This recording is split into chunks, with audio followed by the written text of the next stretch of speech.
Për shumicën e njerëzve, sistemi i kondicionimit është thjesht pjesë e jetës së përditshme, në makinë, në shtëpi apo në zyrë. Pak kush mendon se ftohja dhe ngrohja sigurohen nga një gaz që qarkullon në sistem, derisa ai të ketë rrjedhje ose kondicioneri të mos funksionojë më. Kështu e shihte dhe Barenzi, student në Kolegjin Gjerman të Teknologjisë. Sot ai është pjesë e një brezi studentësh që po mësojnë për gazet, teknologjitë dhe praktikat e reja, të cilat po hyjnë gradualisht në sektorin e ftohjes dhe kondicionimit. Para se të nisja shkollën këtu, para se të nisja studimet, e shija gazin si një mënyrë komuniteti në makinë, pra për ftohje, në varësi të klimës, ndërsa tani e shoh shumë ndryshe, pra ka gaze me ndikim shumë të lartë në klimë dhe ka gaze me ndikim shumë të vogël. Pra në këtë shkollë më bëri të kuptoj që gazi nuk është vetëm për komunitetin tim, por edhe për mjedisin. Ajo që Barenci mësoi në auditor nuk është thjesht një informacion i ri. Është pjesë e kurikulave të përditësuara të cilat po përshtaten me tregun.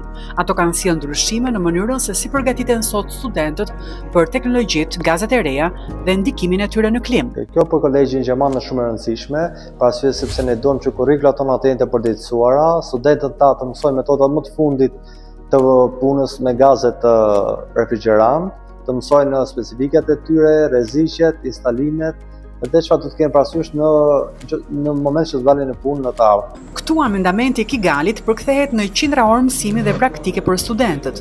Në laborator, ata trajnohen me pajisje që simulojnë sistemet moderne të kondicionimit të automjeteve, duke u njohur jo vetëm me teknologjitë e reja, por dhe me gazet ftohës që po përdoren gjithnjë më shumë në treg për shkak të ndikimit të tyre më të ulët në klimë. Simulatori na jep sistemin e gazit, në gazin e ri R1234 Ka dhe një GVB të ullët, më të ullët se sa R134 haja, dhe është më ekologjik.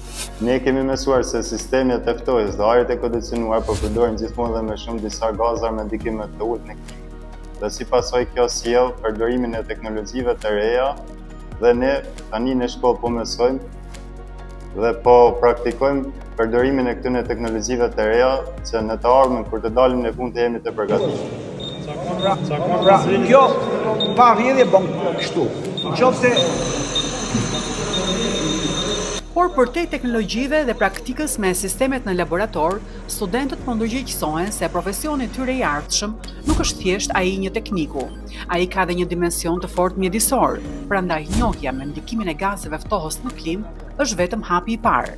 Sfida tjetër është zbatimi i kësaj njohurie në praktikën e përditshme profesionale. Ne kemi mësuar se nuk ka rëndësi vetëm rregullimi i problemit, por dhe se si e trajtojmë gazin në atë sistem. Nëse nuk ndicen procedurat e duhura si vakumi, rikuperimi dhe riciklimi, ky gaz mund të përfundojë në atmosferë dhe mund të ndikojë në klimën. Një teknik i mirë duhet të di të rregullojë sistemin e gazit dhe mos ta lejojë gazin të përhapet në ambient. Kemi mësuar ta trajtojmë gazin në mënyrë të sigurt dhe pa ndikim në mjedis. Për të mbajtur studentët të përditësuar me zhvillimet më të fundit të sektorit, Kolegji Gjerman i Teknologjisë bashkëpunon ngushtë me njësinë kombëtare të ozonit. Përmes këtij bashkëpunimi, studentët dhe pedagogët njihen me teknologjinë, gazet ftohës dhe zhvillimet më të fundit që po transformojnë sektorin e ftohjes dhe kondicionimit. Detyrimisht na duhet dhe bashkëpunimi edhe me ozonin, për të vetëm arsye sepse gjatë kohës edhe njihemi edhe me ligjet, njihemi edhe me të rejat, edhe me gazet e reja, edhe me teknikët e kemi mos të trajnuara. Ndërsa kalimi drejt gazeve dhe teknologjive të reja është ende në hapat e parë në Shqipëri, studentët e Kolegjit Gjerman të Teknologjisë janë një hap përpara, sepse ndryshimi nuk nis vetëm kur teknologjia mbërrin në treg. Ndryshimi nis kur njerëzit mësojnë ta përdorin atë. Okej.